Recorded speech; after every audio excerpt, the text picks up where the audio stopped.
Get ready. Get set. It's time for the Basement View.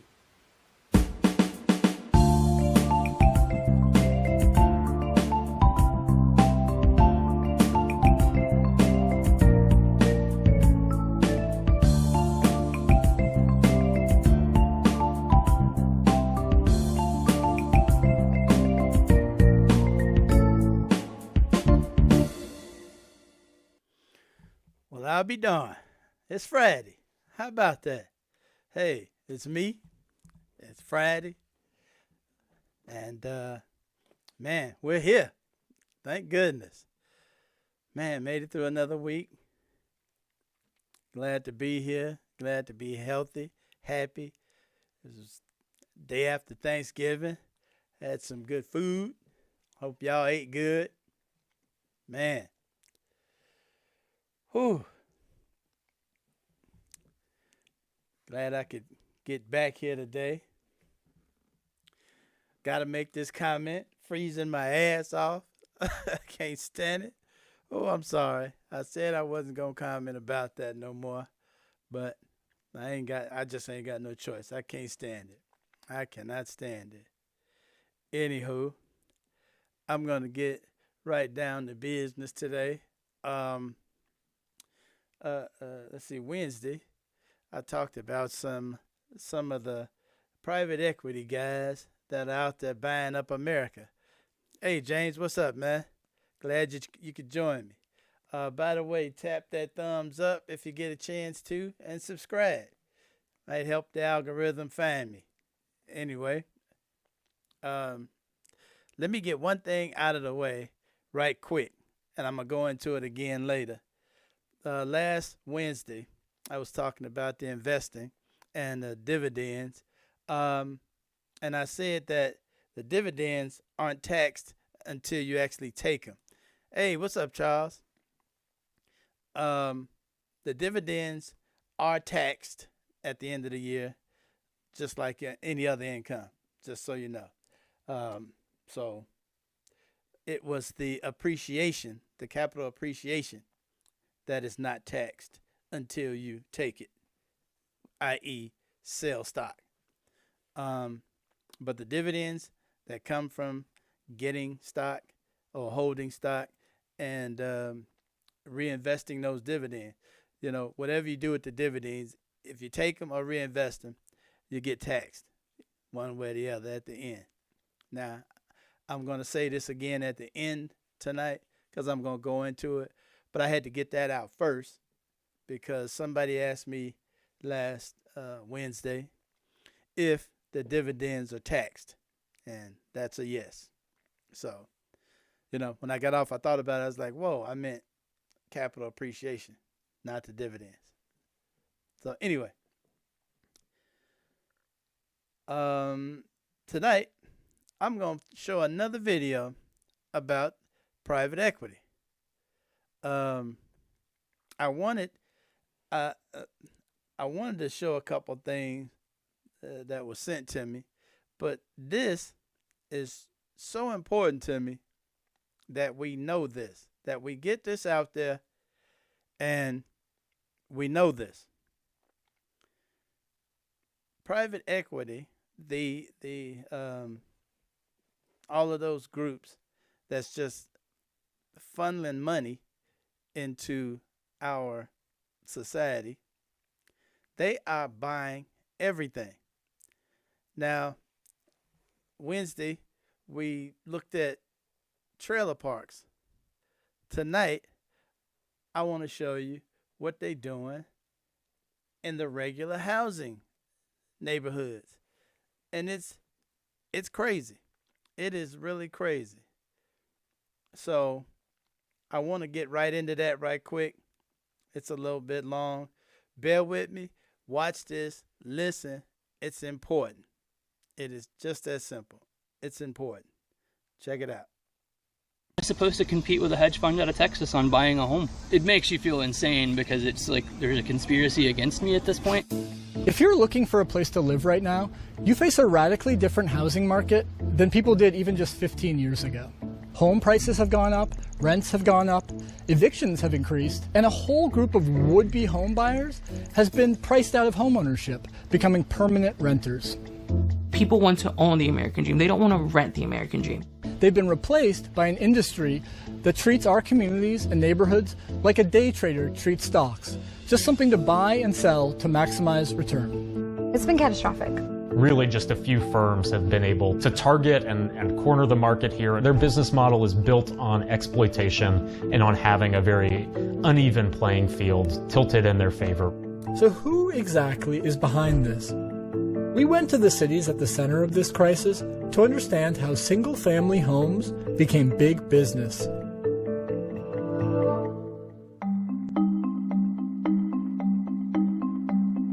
Yo nunca he hablado con los dueños, solamente con las personas que trabajan para el dueño. For the last 7 years, Sandra de los Santos has rented this house in Charlotte, North Carolina. Now she's packing up. In a few weeks, she and her family have to leave. Yo le dije a la compañía que hace 2 años la casa se venía llenando de moho, pero ellos nunca me habían hecho caso. From the beginning, Sandra's had problems with the rental. Every time it rained, water flooded into the house. Then came the mold. Mi esposo tuvo que cambiar esa pared para que no nos afectara, porque mis hijos prácticamente ellos cada mes estaban enfermando. Eran desvelos de mis hijos, no íbamos a trabajar por hacer todo eso y ellos no nos han compensado con ni $1. Nunca, al contrario, nos suben las rentas. It's been years since she's been asking for repairs. Jessica Moreno is a housing organizer who's helping Sandra. They got their rent raised every year. They do what they can to make sure the rent is paid every single month. And then on top of that, they still have to fix the home. When she looked into Sandra's landlord, she found it's a Texas-based private equity firm that's among the largest owners of single-family homes in the country. She rents from a corporate landlord called Amherst. Just in Charlotte, Amherst owns 1,583 homes.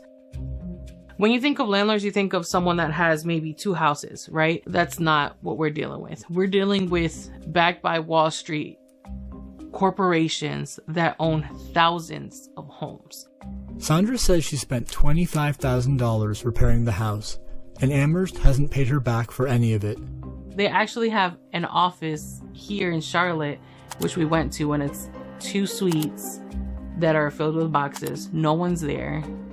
After Sandra protested publicly, the company finally contacted her and sent an inspector to the house. Then they offered her $2,000 to leave. It's a slap in the face. Of course, she said no. She wasn't going to take that. Then they said that she would have to leave at the end of her lease. She was forced out of her community. And a lot of people are under that situation. Now, let me break in right here. This one company owns 1,500 houses. 1,500 houses. That's crazy. I don't even know why that's allowed. It's like a big-ass monopoly board to them. That shit's crazy. That didn't exist 10 or 15 years ago. Taylor Shelton is a geographer who maps the ownership of single-family homes. Prior to the 2008 foreclosure crisis, large corporations were really not involved in the single-family rental market at all.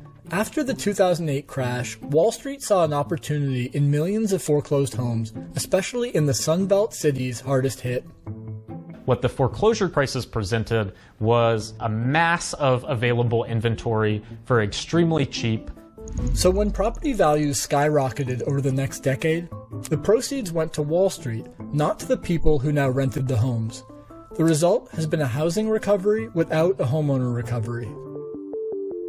By 2022, large investors were buying more than 1 in every 4 single-family homes sold in the U.S. The absolute largest companies there are 2. The first is Invitation Homes, which is a publicly traded real estate investment trust. The next biggest actor is Progress. Now, remember what he just said. That was a real estate investment trust. Remember that word, that name. Real estate investment trust. Residential, which is owned by a private equity firm, Pretium Partners, based in New York City on Wall Street. After those two biggest companies, there's really four more. Amherst Holdings, based in Texas. First Key Homes, owned by Cerberus Capital Management. American Homes for Rent, now known as AMH. And then Tricon American Homes.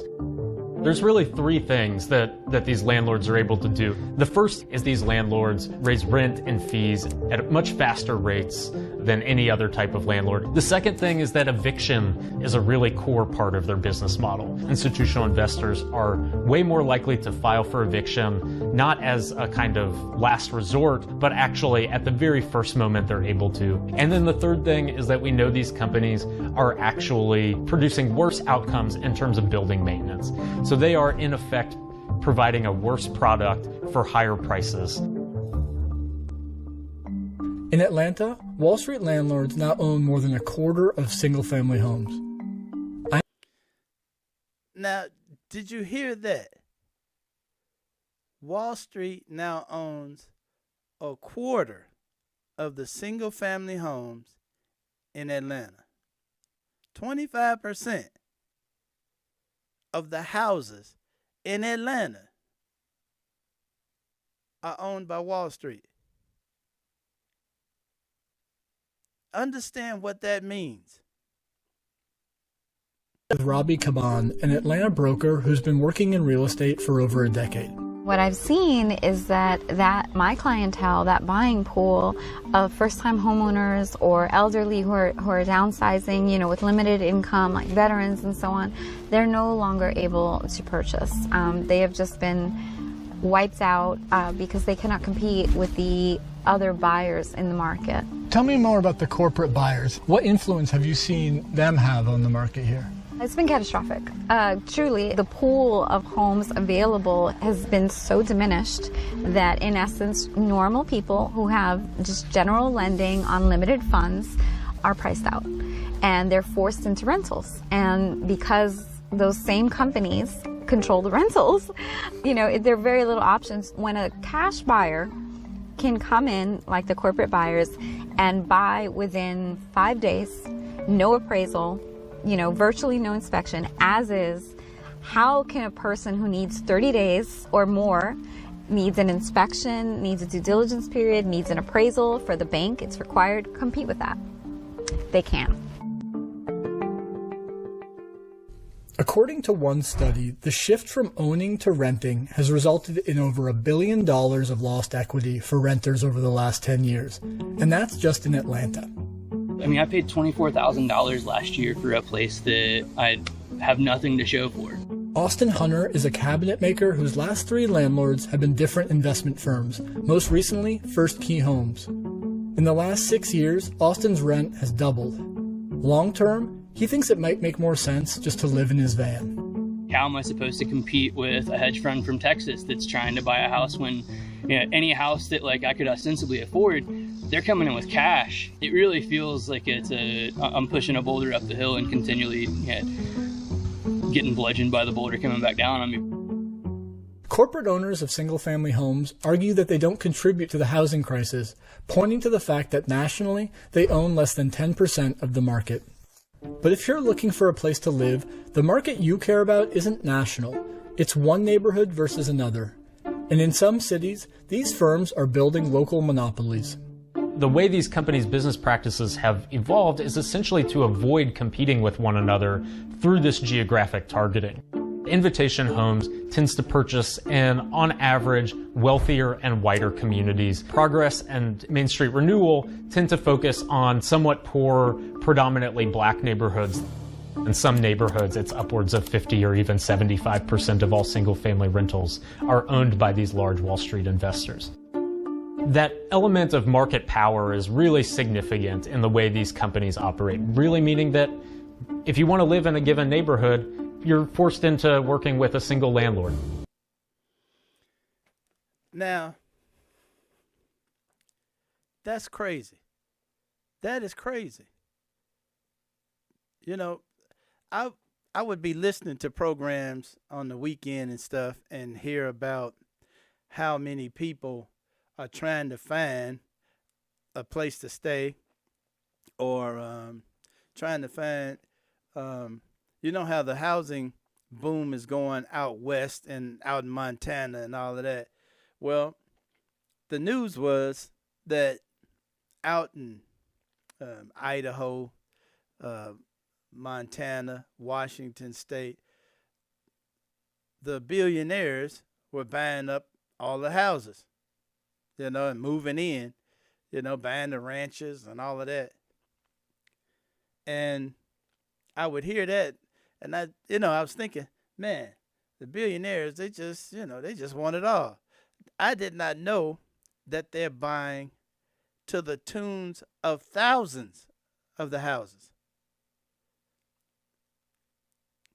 You know, there has to be, well, I guess, with this past election, we can forget that, you know, because, I guess what I was about to say is there got to be some kind of regulation that you got that you can't buy it all.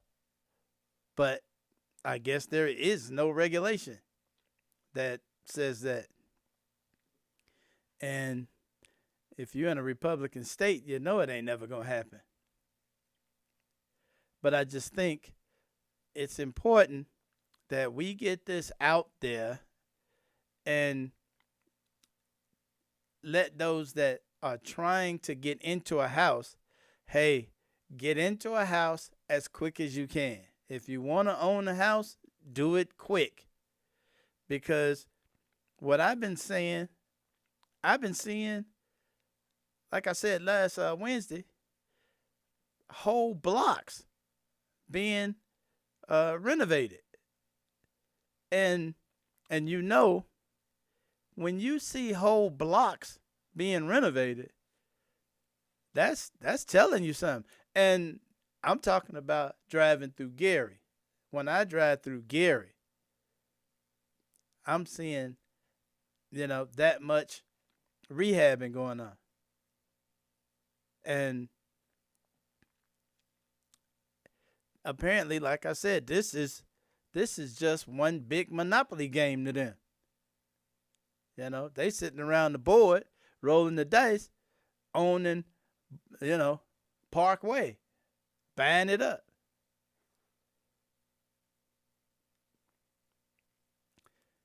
Got to pay attention. So, just, I just feel like I got to put that out there. Because the first thing they were saying, hey, it's making everybody rent. You buy up all the houses, now you're making everybody rent. So what about those, that are ill-equipped to deal with renting a house? Because it's not like an apartment, As we saw the lady was trying to deal with renting a house, because you ain't going to be in touch with the company. They're not paying you no attention. So there it is. Okay. So just wanted to get that out there. I'll probably be saying some more about it next week because it's just that important. That's got to be, some light has to be put on that. I feel like, I've heard one person say something about that. I've heard one person.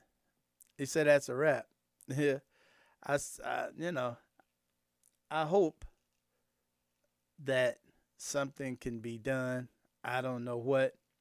And I knew this back when, everybody remember when the banks were about to fail, and they said the banks was too big to fail and it would destroy the economy, and Obama came in and bailed the banks out. Well, Obama was just getting in. And I remember reading about a conversation he had with an economist. And that advisor, Obama was asking if he should bail out middle America, the little man. And that advisor told him, no, you got to bail the banks out. And that's what he did. Because, and I remember the conversation was, he was afraid because he was just becoming president and he didn't want to make a bad move. So he bailed the banks out. And I remember when it happened, I was thinking, okay, you bailed the banks out and everybody was losing their houses because the housing market was crashing. And remember, they had gave all these people these mortgages that couldn't afford them, so they was getting evicted. And the home builders, they was building houses like crazy. They had whole neighborhoods that was vacant because people were getting evicted.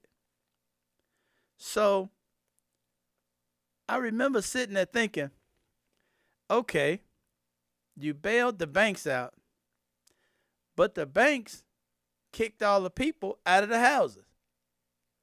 So the banks got the money for the houses, and they got to keep the houses. So I was wondering, so what's going to happen with all the inventory? Because first of all, having a couple of relationships with bankers over the years, I know bankers don't like to own real estate. They hate it because you got to keep it up. You got to pay taxes on it. You know, you got to secure it. Banks hate to own real estate. So now I know what happened to it. Wall Street said, hey, we can buy up all of these houses, pennies on the dollar. And that's what they've been doing. And I mean, they're literally buying stuff that is burnt to the ground. And they don't care. They buying it all. So, but I knew back then, how do you bail out? Yeah. I did one of the stories on that. Where they buying the hospitals and selling all the shit in the hospitals. You know, it's real estate game. Remember, I did the story on the hospitals, the restaurants. Wednesday, the trailer parks. Today, all the single family homes. Hey man, these motherfuckers are buying everything. So if you know somebody that's trying to get into a house, help them, talk to them, because, you know, those of us who are fortunate enough to be in one have purchased one already. And I swear to God, I'm tired of these jackasses calling me because, you know, they got your phone number. They done went to the county and got your addresses and your phone numbers, and they calling you every day and sending you letters. Hey, you want to sell your house? Fuck no, I don't want to sell my house. You know, where am I going to live? Because once you sell, you ain't going to buy another one because they own it all. You know, you can't sell your house today because you'll be shit out of luck. They only intend to turn you into a renter. That's what they intend to do. So, just got to get that out there, you know. Anyway, gonna pivot right quick. Got a quick little video. I thought this was interesting, and it's gonna take me into the short investing portion that I'm gonna do this evening. I'm gonna do a little bit. It's Friday, not gonna do a bunch, but let's check this out right here. And this is interesting. Did Donald Trump win? I think the simplest answer sometimes is the best, and that is wealth inequality. Where did this kind of all start to snowball? It was the Reagan years. It started with the Reagan tax cuts, which sort of put us on the road to oligarchy. You want to see a chart? I would love to. Yeah. Okay. I brought this along. This is a chart from my book. This is average household wealth in 2018 dollars from 1970 through 2020. And this is 1980. Now, this bottom line is all of us. This line is the wealthiest 10%, and this is the wealthiest 1%. And here in the mid 80s, you just start seeing it go up, up, up, up. There's drops for the Great Recession, then Trump tax cuts, boom. And that's what, this is how you see the system is rigged, right? After the Trump tax cuts, there were just almost probably $1 trillion right away of companies using that windfall to buy back their shares, their stock shares. And what that does is it drives up the short-term price. It rewards executives at the expense of workers. Just since the Trump tax cuts took effect, billionaire wealth collectively has gone up 57%, and that's after inflation. That hasn't happened with, the bottom 90%. You've seen a little bit here and there. I mean, the average wealth of a family in the bottom 50% now is $660. And so it's very hard for Democrats to sell themselves to people who are in that situation because, all the taxing of the billionaires never happened, right?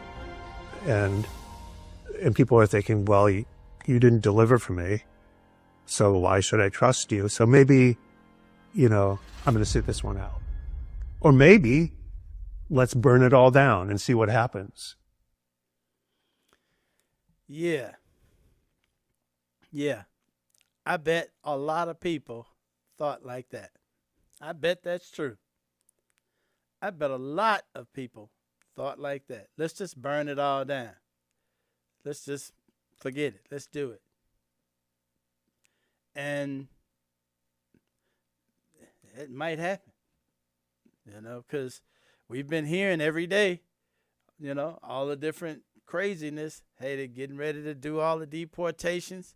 This fool, I even heard this fool talking about invading Mexico, literally attacking Mexico, going into Mexico and attacking the cartels. Really? We'll see how that works out. That ought to be interesting. So we'll see. Anyway, the reason I thought that fit tonight was because if you saw what he heard what he said is the companies were buying back stock, and that drove the price of stock up. It did. Yes, it did. One thing, Wall Street, let's understand something. Wall Street is rigged. It's rigged big time. But if you understand how not to lose your money, then you can survive in Wall Street. There are a bunch of alligators on Wall Street. They got it rigged. You just have to understand the rules and go by the rules and understand how not to lose your money. Put your money someplace safe. And when I say safe, I mean some safe investments. You can buy safe stocks that are kind of isolated, so to speak, from them big ups and downs, from them sharp. Because people panic. If you own the share of stock, it was $100, and if you got 401k, you saw what happened. You saw your 401k go down big time. It went straight down, and that just made you nervous. And the advisors tried to let you know, hey, don't worry about it. It's going to come back up, blah, blah, blah. And it did. Because understand something. Wall Street ain't going to let it stay down. Every recession, the stocks go down. And I mean they go down sharply. And the big investors understand that. It's the small time guy that panics and sells his stock. Oh, I'm down $1,000. I got to sell. I don't want to lose all my money. Well, that's when you lose your money, when you sell. If you don't sell, you'll be just fine. it'll come back up. The thing about that, when it goes down like that, that's the time to buy some more. Okay? It's just the way it is. The big time Wall Street guys, they understand that. When it starts going down, oh, they crowd in. Then they start gobbling that shit up, and they pile it on top of the stocks they already had. That's how they get rich. Now, I said that to say this. The stocks that I buy, typically, they don't go way down, and they only go up a little bit at a time. They're not the ones that are up and down. They're not volatile. That's called volatility. So that's why I'm comfortable staying in the stock market right now. And if you hear somebody ever say playing the market, that's a fool. You don't play the market. You know, you're either in or you're out, you know. But I'm only saying this because I'm trying to be informational about buying stocks. And the best way to insulate yourself going forward, knowing who's running the show, understand the rules are going to be geared toward people who are involved in Wall Street. Okay? Understand that. Going forward, if you trying to stay away from Wall Street, you going away from where the rules are going to be directed. You know, all the tax breaks, all the, loopholes and stuff, they're going to be opening wide up because you know who's running things now. So, I'm going to go into this right quick, just a little bit. The other day, I'm going to pull these screens up that I put up the other day, and I'm just going to go a little bit over it again. All right. This is AXS Real Estate Income ETF, Electronic Traded Fund. I mentioned that the reason that this is a fund that is traded, it's because of how it's set up for the IRS. This is a mutual fund that is actually traded. It's not called a mutual fund. It's an ETF. But it's just like a mutual fund. The beautiful thing about this mutual fund is you can buy a share of this, and if you look at down there where it says dividend, it says 20 cents, and it says each month. That, if you had 100 shares of this, that's $20 per month.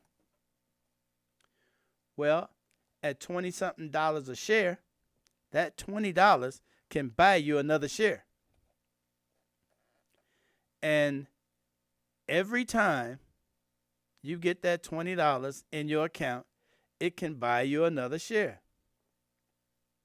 So, imagine if you had 1,000 shares. That's $200 per month. That $200 can buy you, what is that, 20 shares? What is that, 10 shares a month? So if you got 10 shares a month, over and over and over again, you can see how that can grow really fast. And as it's growing, you literally don't have to do anything. but watch it grow. Now, I'm going to show you another type like I did last week. This is Cornerstone Strategic Value.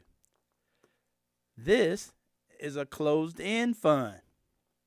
It is set up for the IRS as a closed-end fund. And the difference between these two is the tax situation with the dividend. Okay? If you look, this one pays 10 cents a month, I believe. If you see it, it's 10 cents every month. And the same thing applies. If you had, now this one is $8 and something. If you had 1,000 shares, that'd be, $100 a month, and that money would buy you more shares, and that would go over and over and over again. You can see how quickly the number of shares you have can grow. So that is how a lot of people have gotten filthy rich. Because if you buy, just while they're reinvesting, if you invested $100 a month, that compounds with those dividends that you get every month, and those shares continue to grow every month. So that is how that works. Now, I'm going to show you one more. This is AGNC. This, remember that word I told you all to remember, that name?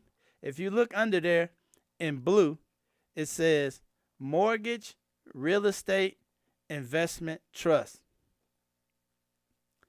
Now, understand something. You can buy real estate in several ways. Okay? You can invest in real estate. That's like that company that they said was publicly traded. That company owns property. This company gives companies like that the money to buy the properties. Okay? This company right here, same thing, has a monthly dividend. It's not on this particular page. It has a monthly dividend. I think this one pays like 12 cents a month. So imagine 12 cents a month. If you had one share, it's $12 a month if you had 100 shares, and $120 a month if you had 1,000 shares. You see how quick you could get to 1,000 shares if you put $100 in a month, and the dividends pile up every month and keep buying over and over and over. It just builds up. Now, James, you just mentioned hospitals. Check this out. This is LTC Properties. Look underneath that in blue. Under the name LTC Properties, you will see it says Healthcare REITs. What is a REIT? A Real Estate Investment Trust. Remember that name, Real Estate Investment Trust. That is the Real Estate Investment Trust is set up for IRS purposes. If you are set up as a real estate investment trust, you by law have to take all the profits and give it to the people who own stock. Okay? A real estate investment trust is set up just to pay people money. All right? So just marinate on these kinds of entities. These are set up for these purposes. These 4 examples I just gave you are set up by the company, set up for tax purposes to give you money just to own the stock. Okay? And this is how people have been getting rich for years. There are some others types of entities that are set up to provide money, and I will go into those at a later date. Don't want to get too far ahead of the game. Okay? These are just 4 examples of companies that pay money every month just to hold the stock. And these companies, the stock does not trade wildly. Okay? It doesn't trade crazy. All right. Again, if you're watching, do me a favor, hit that thumbs up. It helps out that algorithm. Now, before I get out of here, I also mentioned last week, not last week, but Wednesday. If you have an account somewhere already, go into your account and you will see something called, you can look around, it's usually under research. There's probably a tab that says research. And if you go into that tab, it may say stocks, it may say U.S. companies, it may say something like that. But it's something called a screener. If you do not have an account somewhere, you can go on Yahoo Finance, you can go on Bloomberg, you can go on Microsoft Money, go on the website Money, and just punch in. When you get on that section, you could thumb down, scroll down, and you will see something called a stock screener. Now, this is a picture of a stock screener. If you notice, on the left-hand side, I have there's under each section, you see basic, then you see dividends. Next to basic, you see a plus sign. And next to dividends, you see a minus sign.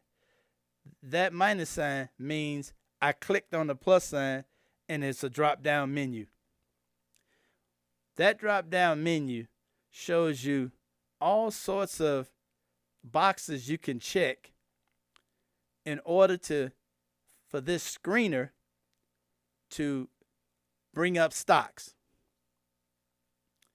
This is how you find companies that are good candidates to invest in. There's a lot more information to go by, but the stock screener is where you start. Go onto one of these websites. This is on Charles Schwab. Go to Yahoo Finance, any of the websites like that that's got a money section. And in that money section, there will be a screener. And start playing with that screener. Just start looking at it and seeing how it works. Click on the different tabs. And some of these sites like Yahoo Finance and let me see. Can't think. There was one that I remembered that literally lets you set up. I think it was Yahoo Finance or either Microsoft Money. Just go to the website and they'll let you set up a fake account so you can kind of learn without putting any money in. Okay? Now, again, what I would do is actually get an account at a brokerage and put $100 in it. Just $100. So, as you learn through the website about how to use the screener and everything. You will also be able to go into your account screener and see the differences between the screeners, because there are different screeners at different websites and at different brokerages. This particular one just happens to be Charles Schwab's. So start looking at that and just get a feel for how to use a screener, because on the left-hand side of that screener, there's a bunch of different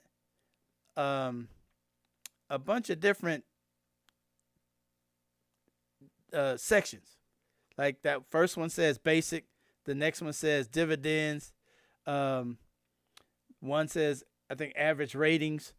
They have a bunch of different sections you can click in, and let's say you want AAA rating, the best ratings, where you can click the box best ratings, and that screener will pull up companies. It will say X amount of matches.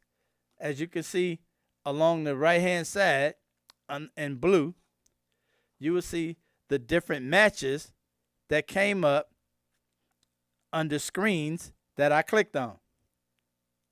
It shows you, and all you have to do is click on each one of those, either one of those, and it will pull up those matches. And that's how you start to find potential companies to invest in. Okay? All right. So just try that. Remember, Monday morning, listen to CNBC, just 15 minutes. Just go on CNBC for 15 minutes.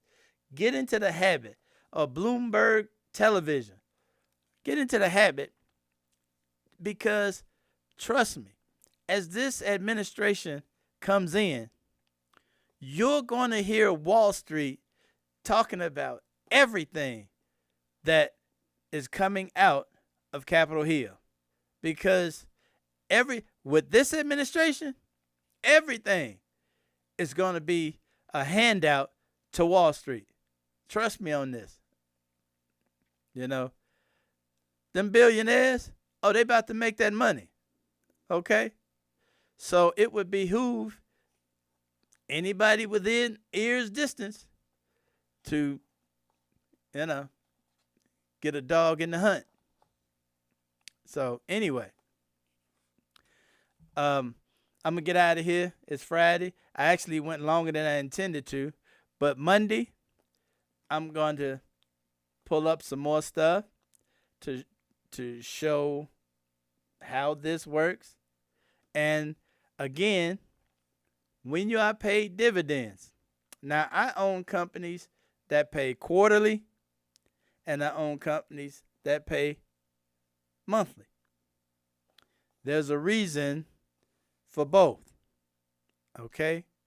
But I own primarily companies that pay monthly, because of the fact that you can get more stock really fast, and it builds up, it builds your wealth really quick, and it's really safe. Okay? Just getting that out there. Just for informational purposes only. Informational purposes only. So, think about it over the weekend, stew on it. And I tell you what, next weekend, I'm going to bring some more stuff out. I'm working on some change in lighting. I'm going to play with the lighting. I'm going to play with the logistics, because I still want to bring people in as guests, and I just got to move some stuff around and get some logistical stuff going. So anyhow, I appreciate you all, and have a great weekend. Oh, by the way, don't forget, send me an email if you need to. All right? Talk to you all Monday. Take it easy.